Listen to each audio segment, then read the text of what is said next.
Hey guys, welcome to my new episode. तो चलिए start करते हैं। वैकल्पिक विषय क्या है। सबसे पहले हम देखेंगे कि वैकल्पिक विषय क्या है और कहाँ कहाँ पर वैकल्पिक विषय है, ठीक है। और इसके बाद हम देखेंगे कि इसको कैसे चुने। आप में से सबसे ज़्यादा क्वेश्चन यही रहता है कि हम वैकल्पिक विषय को कैसे चुने, ठीक है। तो इसके बारे में हम विस्तार से बात करेंगे। चौथा हमारा पॉइंट रहेगा कि हम वैकल्पिक विषय की तैयारी कब से करें, कि हमारे लिए कौन सा समय बेस्ट है वैकल्पिक विषय की तैयारी करने के लिए, ठीक है। चलिए स्टार्ट करते हैं। और हमारा पहला टॉपिक है कि वैकल्पिक विषय क्या है।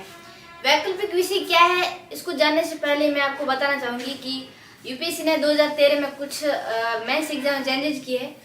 तो सबसे पहले जान लेते हैं कि 2013 से पहले मेंस एग्जाम में क्या क्या ट्रेंड था। उसके बाद में देखेंगे कि आज ट्रेंड क्या है और 2013 से पहले क्या था, उसमें क्या क्या चेंजेस किए। तो देखिए मेंस एग्जाम से पहले 2013 से पहले क्या था। तो देखिए मेंस एग्जाम में जो जीएस का पेपर था वो 600 अंक का था और ऑप्शनल सब्जेक्ट है वो कुल दो थी ऑप्शनल सब्जेक्ट, और दोनों ही 600 अंक की, यानी कि कुल 1200 अंक की ऑप्शनल सब्जेक्ट होती थी। और जो ऐसे था वो 200 अंक का होता था। यानी कि अगर टोटल मेंस एग्जाम की बात करें, यानी कि मेंस एग्जाम के टोटल अंकों की बात करें तो वो कुल थे 2000 अंक, ठीक है। इसके बाद बात करते हैं कि आज का ट्रेंड क्या है। तो चलिए देखते हैं कि मेंस एग्जाम में अब वर्तमान समय में मेंस की मतलब एग्जाम की क्या स्थिति है। तो देखते हैं। तो देखिए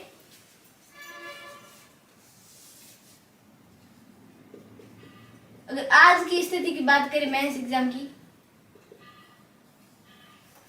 तो आज जो मेंस होता है वो कुल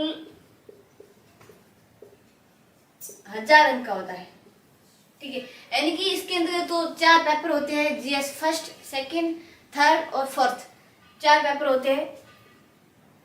चारों पेपर 250 अंक के होते हैं, ठीक है। तो जीएस हो गया 1000 अंक का, ठीक है। तो जीएस पहले था ये 600 मार्क्स का, पहले था 600 अंक का और अब इसको 600 से बढ़ाकर 1000 अंक का कर दिया है। इसके बाद बात करते हैं ऑप्शनल सब्जेक्ट की।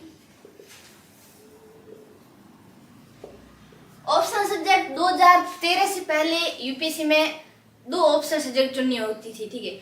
लेकिन 2013 में ऐसा चेंजेस किया है कि यूपीएससी ने ऑप्शन सब्जेक्ट को 2 से हटाकर 1 कर दिए। अब आपको ऑप्शन सब्जेक्ट सिर्फ एक ही चूज करनी है, वह सिर्फ 500 अंक की है। यानी कि इसके अंदर 2 पेपर होंगे, दोनों ही 250 अंक के होते हैं। पेपर फर्स्ट और पेपर सेकंड, ये दोनों ही 250 अंक के होते हैं, यानी कि 500 अंक हो गया। इसके बाद बात करते हैं ऐसे की। ऐसे 2013 से पहले 200 अंक का था और अब इसको कर दिया गया है 250।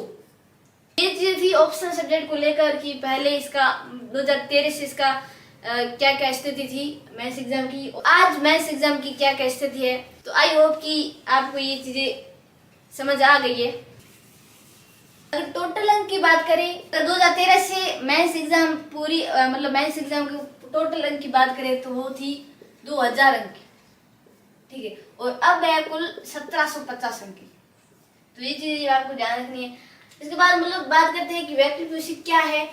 तो वैकल्पिक विषय मतलब एक विषय की सूची होती है, उसके अंतर्गत अपने खुद को एक मतलब पसंद के आधार पर मैं एक सब्जेक्ट चुननी है और उसमें 2 एग्जाम देने हैं। कौन से?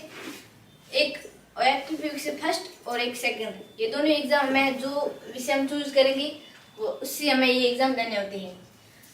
तो उसके बाद हम बात करते हैं ये वैकल्पिक विषय कहाँ कहाँ पर है। तो देखिए पहले 2013 से पहले 2 थी, उसको हटाकर 1 कर दी गई। कहाँ पर? यूपीएससी में, ठीक है। यूपीएससी में जैसे ही चेंज आया तो स्टेट कमीशन ने भी कुछ चेंजेस किए। जैसे यूपी में भी 2 थी पहले, इसको हटाकर 1 कर दी गई है। बिहार पब्लिक सर्विस कमीशन में भी वैकल्पिक विषय 2 थी पहले, इसको हटाकर 1 कर दी गई है। इसके बाद हिमाचल प्रदेश में भी 1 है, ठीक है। इसके बाद आपको बताना है कि राजस्थान, छत्तीसगढ़ और मध्य प्रदेश, ये 3 ऐसे राज्य हैं जहां पर ऑप्शनल सब्जेक्ट नहीं है, इसको बंद कर दी गई है। पहले थी, अब इसको हटा दिया है। इसके बाद हम बात करते हैं कि वैकल्पिक विषय कैसा चुनना चाहिए। तो सबसे ज्यादा आपका क्वेश्चन यही रहता है कि हम वैकल्पिक विषय कैसे चुने, विषय मतलब सबसे ज्यादा आपके डाउट यही इस क्वेश्चन को लेकर ही रहता है। तो सबसे पहले हम देखते हैं कि किस आधार पर हमें वैकल्पिक विषय चुनना चाहिए। तो सबसे पहला आधार है पाठ्यक्रम छोटा होना चाहिए। इसका मतलब ये हुआ कि ऐसी सब्जेक्ट चुने जिसका पाठ्यक्रम छोटा हो, यानी कि हम 3 से 4 महीनों के अंतर्गत उसको हम कंप्लीट कर सकते हैं। इतना बड़ा भी नहीं, 7-8 महीने लग जाए। अगर आपने कोई सब्जेक्ट चूज किया है, मान लो कोई आपने सब्जेक्ट चूज किया है, ठीक है, और इसमें आपको लगता है कि उसमें 3 से 4 महीने लग जाएंगे मतलब उसकी तैयारी करने में, और आपको लगता है कि उसमें 260 प्लस अंक आ सकते हैं।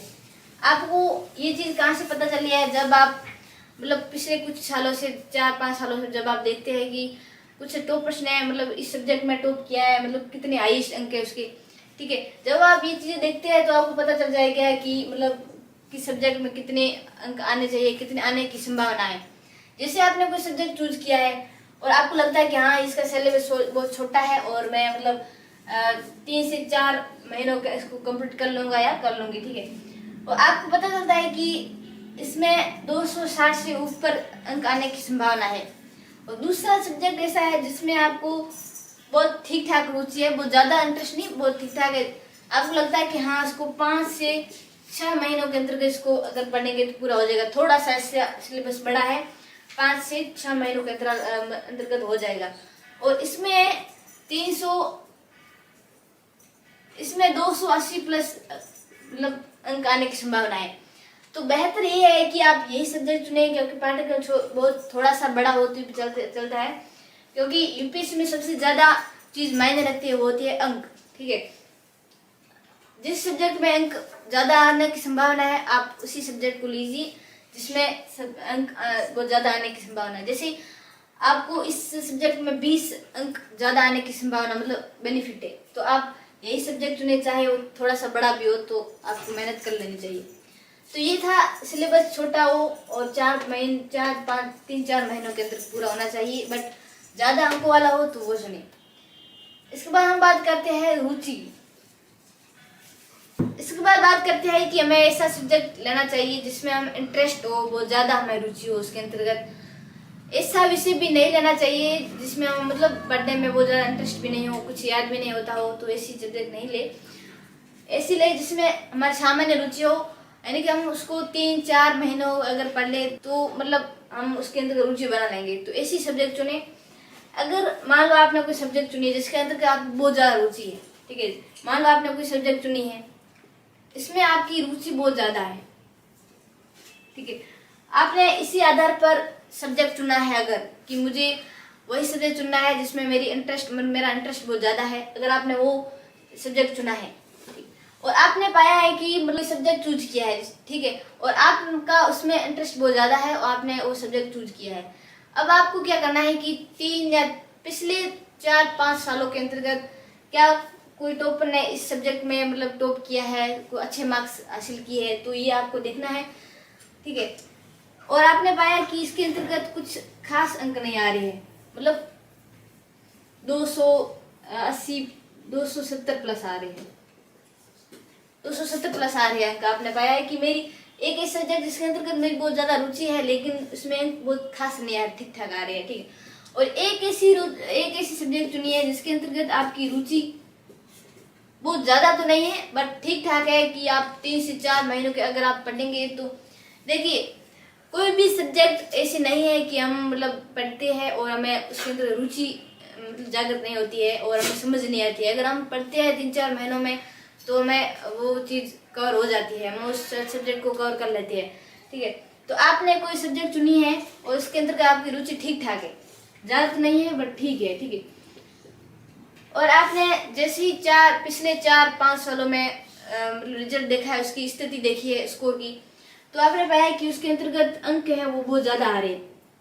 आपको यही देखना है कि जिस सब्जेक्ट में अंक बहुत ज़्यादा आ रहे हैं वही चूज करेंगे।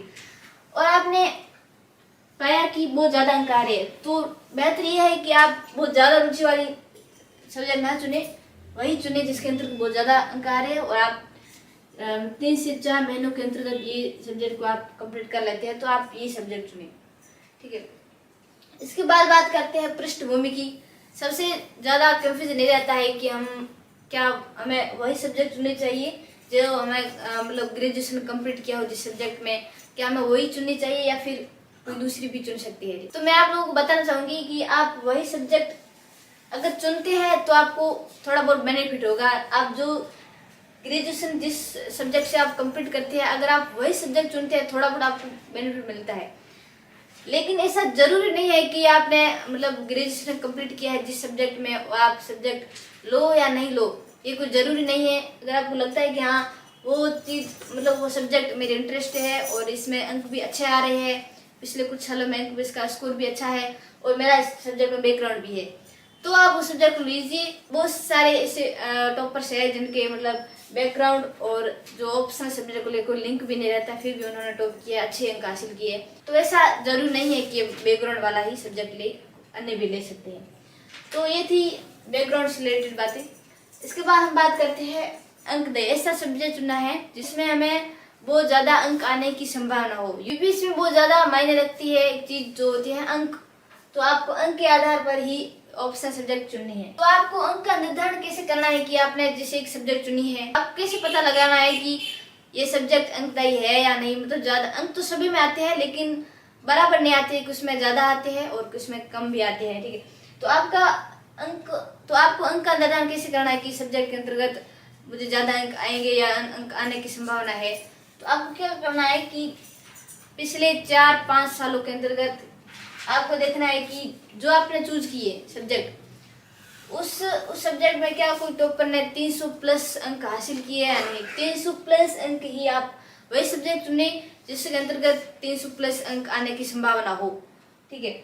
और देखिए जो हम ऑप्शन से जो लेते हैं वही हमारे सिलेक्शन का आधार होती है, क्योंकि हम इसके अंतर्गत जितनी बहुत ज़्यादा मेहनत करके अंक हासिल कर सकते हैं और हमारी यही ऑप्शनल सब्जेक्ट ही हमारा सिलेक्शन का आधार होती है। तो वैकल्पिक विषय का फैसला आप बहुत सोच समझ कर लीजिए, क्योंकि अंक बहुत ज़्यादा मायने रखते हैं, इसलिए वही सब्जेक्ट चुने जिसमें बहुत ज़्यादा अंक आने की संभावना हो। अगर ओवरऑल बात करें कि एक पॉइंट होते हैं जिसका विशेष ध्यान रखना है ऑप्शनल सब्जेक्ट चुनने पर, जैसे वही सब्जेक्ट आप चुने जिसमें आपको लगे कि हाँ 300 प्लस आने की संभावना है, ठीक है, वही सब्जेक्ट चुने।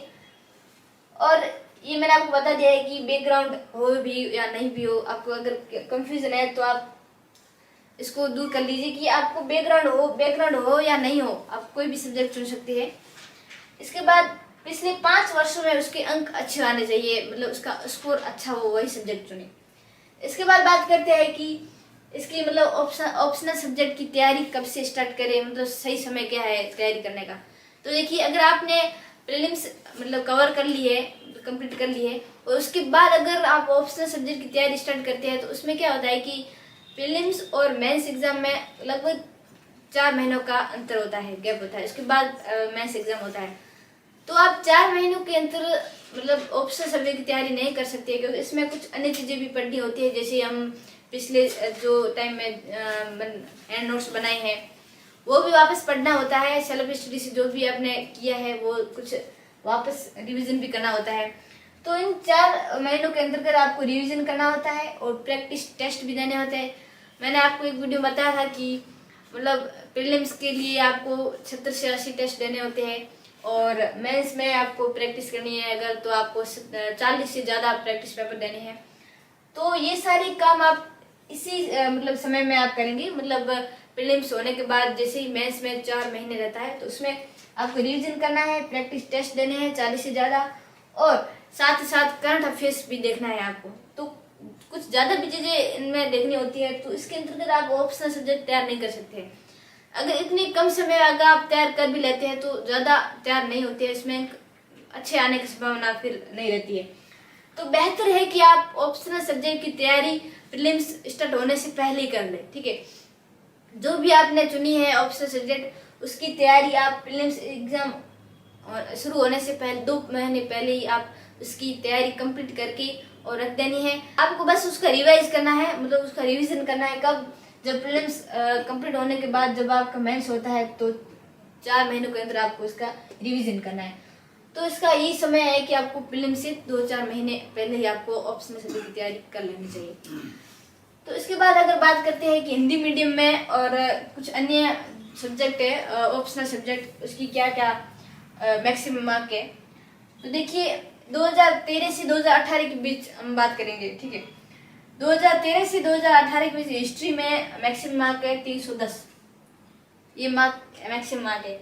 इसके बाद बात करते हैं पॉलिटिकल साइंस की। पॉलिटिकल साइंस में 312, ज्योग्राफी में 305 और सोशियोलॉजी में 307, संस्कृत साहित्य में 310। ये है हिंदी मीडियम की बात हो रही है, ठीक है। और फिलोसॉफी में 295, इसके बाद हिंदी साहित्य में 344। तो ये चीज़ है, मतलब हिंदी मीडियम में ये स्थिति है। ये कुछ जो वैकल्पिक विषय है जो मतलब पिछले कुछ सालों में बहुत अच्छे स्कोर हासिल कर रही है। तो आपको क्या चूज करनी है, कौन सी सब्जेक्ट चूज करनी है, ये आप फैसला ले।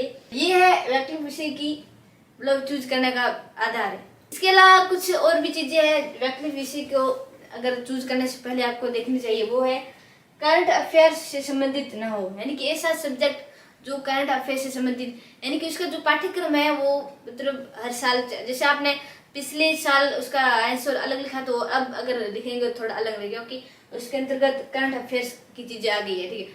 तो ऐसा हमें मतलब सब्जेक्ट चुनना है जिसके अंतर्गत करंट अफेयर्स ज्यादा संबंधित ना हो उसका करंट अफेयर से। और मतलब जैसे हिस्ट्री है, तो हिस्ट्री का जो इतिहास है कितने सालों से वही रहा चलता आ रहा है, उसको चेंजेस नहीं होते हैं। तो मैं तो एग्जाम्पल के तौर पर आपको बता रही हूँ कि जैसे हिस्ट्री है, हिंदी साहित्य है, ऐसे सब्जेक्ट है जिसमें मतलब सिलेबस चेंज नहीं होता है। तो आप यही कोशिश करें कि उसका जो तालमेल है ज़्यादा करंट अफेयर से ना रहे। इसके बाद वही सब्जेक्ट चुने, यही ज़्यादातर कंफ्यूज भी रहते हैं कि हमें वही सब्जेक्ट चुने चाहिए जिस पर बुक्स नोट्स मिल सके अच्छे से। और एक और विशेष ध्यान रखनी है कि ऐसी सब्जेक्ट चुने जिसमें आपको प्रीलिम्स में भी आपको लाभ हो और मेंस में भी उससे रिलेटेड क्वेश्चन आते हो जिसमें आपको लाभ हो मेंस में भी। और यहाँ तक कि यूपीएससी का जो अंतिम चरण होता है इंटरव्यू, वहाँ तक भी आपको वह सहायता दे सके। कोशिश यही करनी चाहिए कि हमें वो सब्जेक्ट लेना चाहिए। तो ये थी मतलब कैसे चुने से संबंधित कुछ बातें थी आपको बतानी थी कि ये है बेसिक मतलब चीजें जो आपको वैकल्पिक विषय चुनने से पहले आपको ये जाननी चाहिए, ये देख लेनी चाहिए। तो इसके बाद हम बात करेंगे कि वैकल्पिक विषय का जो पेपर होता है उसका पैटर्न किस प्रकार से आता है और यूपीएससी में कौन कौन सी वैकल्पिक विषय होती है। अब देखते हैं कि यूपीएससी में वैकल्पिक विषय कौन कौन सी है। Agriculture, animal husbandry and veterinary science, anthropology, botany, chemistry, civil engineering, commerce and accountancy, economics, electrical engineering, geography, history, law, management, math. इसके बाद है mechanical engineering, medical science, philosophy, physics, political science and international relation, psychology, administration, public administration, sociology, statistics और zoology. तो ये थी वैकल्पिक विषय, ठीक है। और ये है भाषा साहित्य वैकल्पिक विषय। तो देखिए भाषा साहित्य वैकल्पिक विषय कौन कौन से है। असमिया, बंगाली, बोडो, डोगरी, गुजराती, हिंदी, कन्नड़, कश्मीरी, कोंकणी, मैथिली, मलयालम, मणिपुरी, मराठी, नेपाली, उड़िया, पंजाबी, संस्कृत, संथाली, सिंधी, तमिल, तेलुगु, उर्दू और अंग्रेजी। ये थी भाषा का साहित्य वैकल्पिक विषय। अब चाहे कौन सी भी वैकल्पिक विषय ले, लेकिन पेपर होता है वो सेम ही आता है सब में, ठीक है। तो जानते हैं कि पेपर वैकल्पिक विषय किस तरह से आता है। तो देखिए वैकल्पिक विषय का 2 पेपर होते हैं। आप कौन सी भी वैकल्पिक विषय लेंगे उसके 2 पेपर होते हैं, पेपर फर्स्ट और पेपर सेकंड। पेपर फर्स्ट और पेपर सेकंड दोनों ही 2 खंडों में बटे हुए आते हैं। पेपर फर्स्ट क भाग और ख भाग 2 भागों में बटे हुए आते हैं। क भाग में क्वेश्चन 1 से 4 तक आते हैं, क्वेश्चन फर्स्ट, सेकंड, थर्ड और फोर्थ। पेपर फर्स्ट होता है 2 भागों में बटा हुआ आता है, क भाग और ख भाग। क भाग में 1 से 4 तक क्वेश्चन आते हैं और ख भाग में 5 से 8 तक क्वेश्चन आते हैं। कुल 8 क्वेश्चन आते हैं जिसमें से आपको 5 क्वेश्चन अटेंड करने हैं और 3 आपको छोड़ देने हैं। 5 क्वेश्चन कौन कौन से करने हैं। देखिए जो क भाग का जो पहला प्रश्न है और जो ख भाग का 5वां प्रश्न, ये दोनों ही प्रश्न अनिवार्य रूप से आपको करने ही करने हैं, ठीक है। इसके बाद पीछे बचे 3 प्रश्न। 3 प्रश्न आपको किसी एक ही पार्ट से लगातार नहीं करने। जैसे आपने ये कर लिया, ये दोनों अनिवार्य है, इसके बाद में आपने ये कर लिया और ये कर लिया, ये कर लिया, ये नहीं चलेगा। मतलब आप किसी भी पार्ट से तीनों ही एक साथ नहीं कर सकते हैं, मतलब तीनों एक नहीं कर सकते।